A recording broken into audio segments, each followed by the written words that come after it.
kids, right? So when you were on your holidays, you got in from school, they must say, out you go. Because there was nothing to do in the house, nothing to keep you in the house. There was nothing there. And my pals all obviously were in the same boat, lived in Ormond Square, where it was ideal for playing football. And in those days, none of the neighbours had cars, so it was free to play. But, looking back on it, Nathan, I don't know what we would have done if it hadn't been for football. And we used to play with a bouncer, and a bouncer was about twice the size of a tennis ball. Right, so it wasn't a full-size football even? No. We were playing on the... I didn't realise at the time, and I'm talking about myself now. I went on to be a professional footballer. Actually, a few lads that played in the square went on to play League of Ireland. The Byrne brothers, Tony went on and won a cup in his medal with Rovers. Johnny played for Transport Fees, and Joe also played League of Ireland. So there was a good few of us playing. There'd be about probably 7 aside, 14 people altogether. But definitely it was an ideal situation and circumstances to be a professional footballer. Now, obviously, I didn't know that at the time. I was only out playing for fun. Yeah. But you heard the Brazilians saying, you make a friend of the ball. But we played with this bouncer, and you had to control it and control it well. It was harder to control than a proper football. And it was coming off the railings, it was coming off the paths. So you had to control it, and definitely, and none of us was taught. I never thought about being a professional footballer at that time. It was just for fun. But that were the times that was in it, Nathan. I don't know what we would have done as a group of players. I'm still pals with players brought up in Ormond Square now. Brilliant. Shea O'Brien, Eamon O'Brien, Anthony, all these lads. But that's what we live for, playing football every day. Yeah. And with nothing else to do. And in those times, I said, there was no cars around. There was no in the neighbours. It was away from the main streets. But no cars, so you could play either one of the four sides of the square until one of the neighbours told you to clear it off out of the way. You lived on the square, did you? You lived on the square? We lived in the square, yeah. 7A Ormond Square. It was ideal for football. And the lads the good few of the lads that played with us in the matches didn't come from the square. They came from neighbouring neighbourhoods. Do you know what I mean, Nathan? But they knew that there was football there, and we'd play every day. There was nothing else to do. And I don't know what sort of trouble or mischief we would have got into if it hadn't been for football. Yeah. Definitely. So, it was ideal. But from my point of view, I went on to be a professional footballer. It was ideal training to become a player, because you had to control this ball. When I had the ball, I used to keep the ball. I lived in Ormond Square, so I used to keep the ball. And I could go out and practice with the ball before the lads turned up. But that's the way it was. It was football, morning to night. We never got fed up with it, because there was nothing to keep us in the houses. I keep going back to that, because young kids wouldn't appreciate that now, because most of them have their own entertainment in the house. I've seen them with my own grandkids. But there was no televisions. You were lucky to have a radio, so there was nothing in the house to keep you there. Your mother would say, my mother, all the mother said, right, out you go. Yeah. And we played from morning till night playing football. But luckily enough, we didn't want to do anything else, Nathan. Yeah. Yeah. And you kept the football. Was there not a football in every house? Oh, no. Like to buy a bouncer was called a bouncer. A bouncer was about a shilling. Right. Now, none of us could afford a shilling. We'd chip in. Somebody go out and get a penny or a penny halfpenny or a penny, and we'd chip in to get the ball. And we'd some disasters with it as well, Nathan. I remember getting the new ball, up in the shops, and of course there was roofs on the houses, and now and again somebody'd knock it up on the roof, and it would stick in the gutter. And somebody ball lost. We just bought it. That was it, gone. Nobody'd climb up and get it. Well, funny enough, and you wouldn't believe this, we did have one lad who could climb up on the roofs, very dangerous stuff, and knock the ball down. The other disaster we had, because there was railings around, and sometimes some of the lads would hit it, catch the top of the railing, burst into bits. So it was always an effort to get a ball. As I said, it went like from at our standards, a shilling was a shilling, you know. Yeah. and that we had to look after that ball. We've a text in from Connor who said, did John ever get a belt for hitting the ball off one of the windows? I put one of ours in back in the 1970s and I knew I was in for it. Oh, yeah. We very seldom broke any window. We did once or twice, but our parents, luckily enough, would chip in to have it fixed. But the neighbours weren't. Most of the neighbours weren't happy. Go on over to your own side of the square and play. But we had 4 sides, you see. Yeah. So if we were knocked off one side, we'd go to another side. So we never went short of a game. And then for one period while we were there, we made the square, which was a grass, so it was a terrible state, into a bit of a state to play inside the square. Nathan, we actually did that. So you made your own pitch? Yeah, now it's a playground. Actually, Dorman Square is quite an uppy place now. and it's got its own little playground inside the square. So times have changed dramatically since I was there. But again, ideal for going back to my time, controlling the ball, because if you could control the bouncer, and when you played with a football which was much bigger, it was much easier to control, Nathan. Yeah. And control was as you know, it still is. Control of the ball is everything. You mentioned there'd be lads coming in from not just Ormond Square, they were coming in from around. How competitive was it? Was it just a bit of crack, or was it? Oh no, pretty serious? Very serious. Right. Oh, very serious. Oh, really, really, really serious. Now we wouldn't be kicking each other. A row broke out now and again. But generally we were okay. Yeah. But we'd play like you'd be called in for your dinner. You know what I mean? Like nobody wanted that. But you'd be back straight again after dinner, pick another couple of teams, and away you go again. Yeah. How did you pick the teams? Well, you'd have two different lads each day. You know, and you toss up who was the first pick, and then you do your picking from there. Yeah. And were you always the first pick? No. What? No. I was with older lads then, and some of the lads that we were playing. I was only about 7 or 8 at that time, but we were playing with lads of 10 or 12, and not one of 14. Whoever was there that wanted to play, you know. So that's the way it was. But again, looking back on it, I mean, it was ideal. I'm talking about myself now. Ideal preparation to go on to be a professional footballer, because the first thing you're learning there is control of the ball.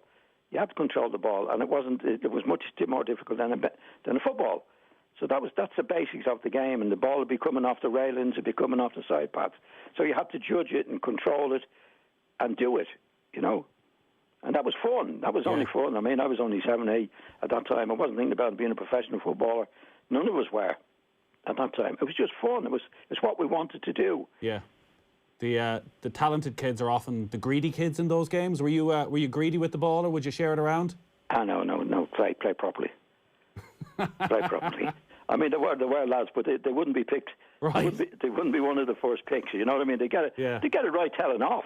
Yeah. You know, if we played properly, you know, although we were only kids, like we wanted to win, and somebody acting the Egypt, like it wouldn't be picked. Yeah. Tell them to clear it off. No, it was really serious stuff. You were the fortunate one then, I guess, because you lived on the square that you got to keep the ball, which meant even if there was no one around, you could still occupy yourself. Well, I did. That's what I did. I would get the ball out, and you see, you get it up against the wall, and only for fun. How many times can I keep it up? Yeah. You know, I used to call it keep it up against the wall. How many times can I head it against the wall? How many times I kicked it in the wall and controlled it? That was just fun, Nathan. There was nothing else to do. And luckily enough, looking back on it, all the lads I played with, we didn't want anything else. So the fact that we came from a poor neighbourhood didn't matter. Yeah. We were just playing what we loved to play, which was get the ball out and play. It was brilliant. When did you start playing organised games then? Well, we organised, actually some of the older lads did, a team from the square to play in the Sodality League, which was played every Sunday up in the park, because you could hire it out. You could hire the pitches out, which we did. We've got a team called St. Columba's. Yeah. And we were in the Sodality League, and we used to go to Dominic Street from the league. So you went there on Thursday night and Sunday morning, and they used to call it you pray to play. But if you didn't turn up, then you would be suspended. Right. Nathan. So, but that lasted a year with the pals from the square, and we never won a match all year, Nathan. Not one. Not one up in the park. Never won, and we loved it. We never was a Sunday we didn't turn up, and then down from the Dallas League we went to Schoolboy League, which was called Dublin City at the time. Old Tom Tunney had an ad in the paper to go up for trials. Right. And my father knew Tom Tunney. You know, he's a football man, And we went up, and it would have been, say, Wednesday evening during the holidays. And of course, there was about 6 or 7 of us going up for the trials, and Mr. Tunney called me over and said, no, you're too small. You can't come into the trials. And one of our lads said, well, John's dad has sent us up. And he said, who's that? Dickie Giles. I said, okay, off you go. So I got the trial. I was only about 8 or 9 at the time. Right. And I was under 14. So I played you got 6. picked? I played. I played 6 years under 14, and then on Sundays you used to play under 15. So what I got a bit older, I played for 3 years, under 14 and 3 years under 15. And as you know, I'm only a small fella when I played. That's why big fellas never bothered me playing. Right. Nathan, I was used to playing against big fellas when I played. And the good thing about football is your control is good enough, then the big fellas can't get at you. You know? And then you had to learn when I got older then to protect yourself as well from the big fellas, which was a different that's when you're a pro. Yeah. But I never had any bother playing against big fellas. As you said, when you're in Ormond Square, you're just doing it for the love of the game. You're not thinking about the skills you're acquiring. You're not thinking about bringing it to a big league. But clearly, everything you learned through those very early years stood by you when you actually did get to play in the biggest games. Well, the fundamentals. You learn the fundamentals of the game. And, of course, the biggest fundamental, one of the most important fundamentals of the game is controlling the ball. Yeah. Really controlling it. You know, your first touch in football is everything. You know, because you find when really you see all the top players, after the first touch, they've more room on the ball than they had before they touched it. If you see a bad player, right, he's less room after 6 touches. He's less room on the ball. He's put himself into more trouble than he did before he touched the first ball. Yeah. But when you were in Ormond Square, because you were close to your pals playing, and your control had to be good, or else you were going to lose the ball. So it's a fundamental part of the game, and it was ideal in Ormond Square playing with that particular ball to learn that, and I was lucky enough to be able to learn it from there. And what brilliant memories it's given you as well, and what brilliant connections that here you are 75 years later and still in touch with many of those players that you go out and play with. Yeah, definitely. The O'Brien brothers, as I say, Tony played a couple of medal with Shamrock Rovers. Yeah. Johnny played. Then we had the O'Brien brothers. Unfortunately, one of them has passed away, but Eamon is still here. So Anthony Hickey. There's loads of lads that I see now and again, some more than others. But we never lost contact with each other, ever. So, the O'Briens went to America and all over the place. But then a long time ago, Nathan. But we're still in touch with most of the lads that are still alive. Brilliant. That's great. Great. We'll take a quick break, John. The reason we're talking about that is we're going to be chatting about it on OTBAM tomorrow morning. Stewie Byrne, who people know as a pundit on the show, is also a musician now, and he's releasing a song tomorrow called The Game That We Love, which is all about street football, and some brilliant memories from John there. We'll take a quick break, John, and then we'll talk about what we've seen. Wish him all my best, Nathan. I will do, John. Football on Off the Ball with Paddy Power. Fake crowd noise? The Emirates never sounded so good. Gamble responsibly. Gamblingcare.ie. Moncrief. Just in case any listener doesn't know, Paw Patrol is a privately funded, shady organisation run by a series of puppies with billions of euro worth of equipment. Nobody knows where it comes from, and they live in a place called Adventure Bay, ruled over by a totally corrupt mayor that nobody ever sees fit to vote out of office. One of my many complaints against Paw Patrol. Moncrief. With Avantcard. Weekdays from 2 p.m. on News Talk. Shh. Listen.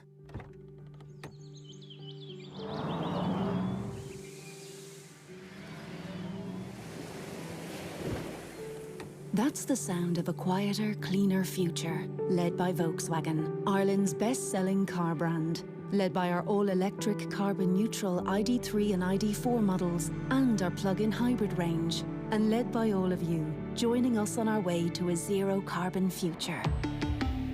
Volkswagen. Shop online with Harvey Norman for big deals on home appliances, like the Whirlpool 9kg washing machine with fresh care technology, now $449, saving €50. Or save €90 on the Bosch 7kg washing machine with Eco Silence Drive, now $389. And at Harvey Norman, we're matching all competitors' prices, even their sale prices, so why shop anywhere else? Shop online at harveynorman.ie or safely in our spacious stores, open until 6 p.m. daily for home appliances and essential technology. To keep well over the days and weeks ahead, it's good to make a plan. Keeping in contact with friends and family could be part of it. And in these times, a good catch-up over the phone can do a power of good. Make your plan today to keep well. Find more ideas at gov.ie/Healthy Ireland. This is 1963, the brand new debut album from Appella. Featuring the hits We Met at a Party, Graceful Dancer, and new single Point of View. With 100% of proceeds going directly to the Marie Keating Foundation, this is an album with a difference. 1963, available now on AppellaMusic.com. Let's see. Avocados, bread. What else do we need? Patrick, have you ever thought about wearing a fireman's uniform? A what? You know, yellow helmet, fire-retardant jacket, a sprinkling of high-vis. Why are we talking about this in the vegetable aisle? How about a teacher? Garda traffic corps? Sorry? Deputy planning regulator? At ICS Mortgages, we've got a mortgage designed specifically for public sector employees. It's a mortgage offer so good, everyone wants in on the action. To find out more, contact your local mortgage broker, call us on 1890 427 427 or visit icsmortgages.ie. Lending criteria, terms and conditions apply. Dilosk DAC, trading as Dilosk and ICS Mortgages, is regulated by the Central Bank of Ireland. Football on Off the Ball. With Paddy Power. Only the cream of the crop pick up Champions League medals. Jonathan Greening's got one. Gamble responsibly. Gamblingcare.ie. Big turnaround for Arsenal. Pierre-Emerick Aubameyang has put them in front against Benfica. They're in injury time. Arsenal 3, Benfica 2 in the Europa League. Arsenal 4-3 ahead on aggregate. So it looks as though they're going through. As are Rangers, 5-2 up against Royal Antwerp. So now 9-5 ahead on the night for Stephen Gerrard's side. We'll talk you through the 8 o'clock kickoffs on the football show. John Giles is still with us live tonight. 53106 is the text number. John, looking back on the last week in football, Chelsea had a huge victory against Atletico Madrid in the Champions League, but they had a difficult day last Saturday against Southampton, and Thomas Tuchel, who's just arrived at the club, made a big decision to take off Callum Hudson-Odoi with 15 minutes left, having only brought him on at half-time, and he was extremely critical of Hudson-Odoi's attitude. It's always felt like one of those unwritten rules of football, is just something you can't do, to take off a substitute because of poor performance. Was it the right thing to do for Tuchel? It depends how it pans out, Nathan. There's two ways of management. Some, like the old-fashioned way, certainly my way, was whatever you did in the dressing room stayed in the dressing room, and you wouldn't show anybody up in any way, and you expected the same response from the players towards you, right? Now, obviously, things have changed. Tuchel, that his name? Yeah. He did what he did, and it depends on the players in the team. Some would say that's terrible. Others might say he was right. Yeah.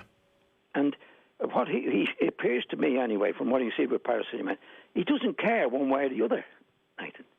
I think he genuinely is not in trying to impress the players by doing what he did. That's what he believes is the way. Now, to be fair to him, he put him back in the team for the next match, right? So with managers, it doesn't matter how you do it. And in my experience with managers, with different people and players, you know, most of the managers are tough nuts.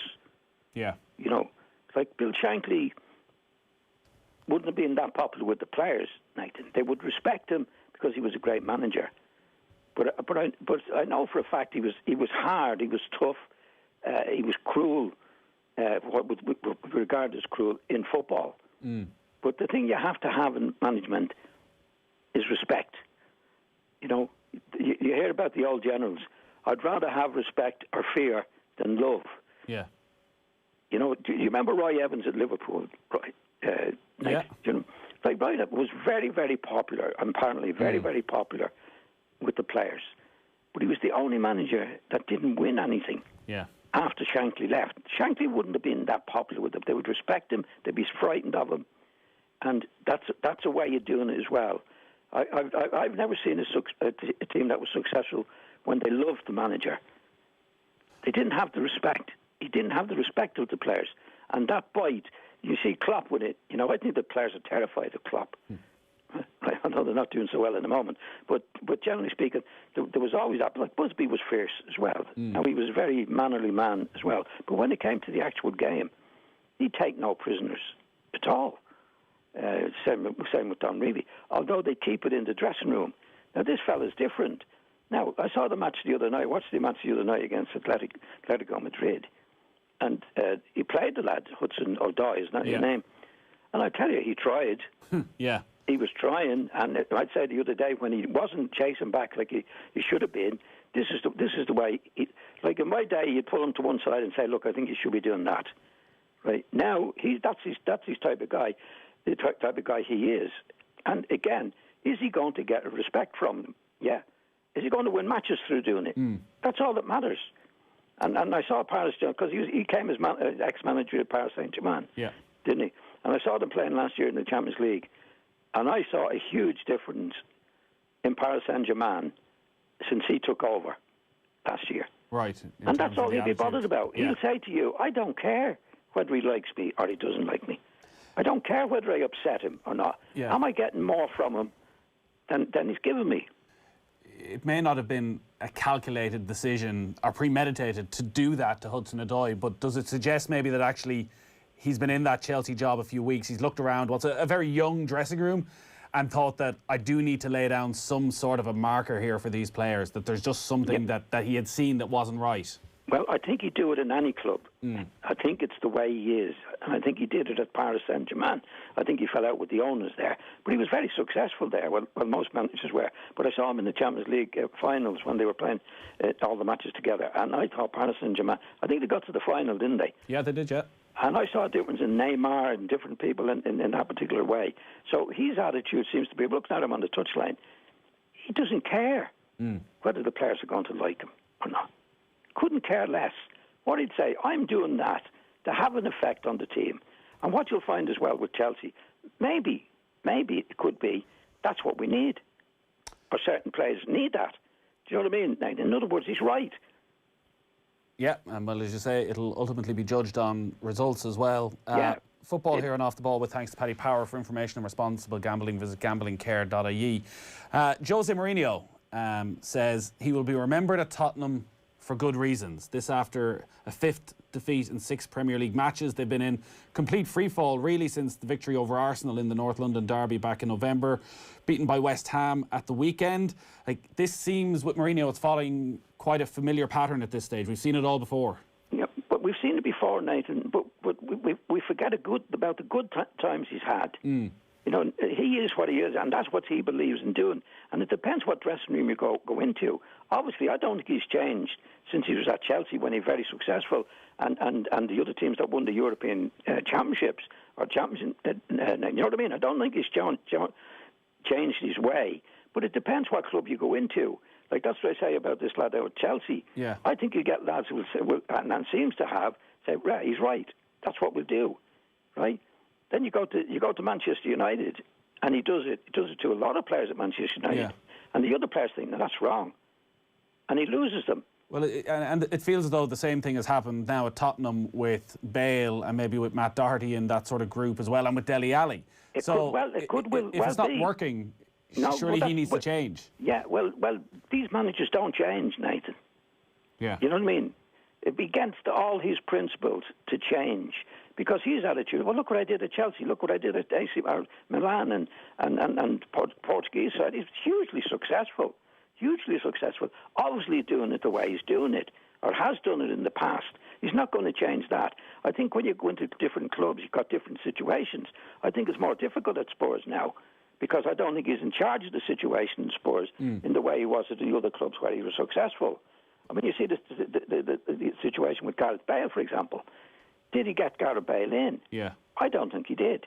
Dele Alli. I mean, Mr. Levy, a few weeks ago, wanted to send him, Mourinho wanted to send him out on loan to Paris Saint-Germain. Yeah. And Levy stopped it, right?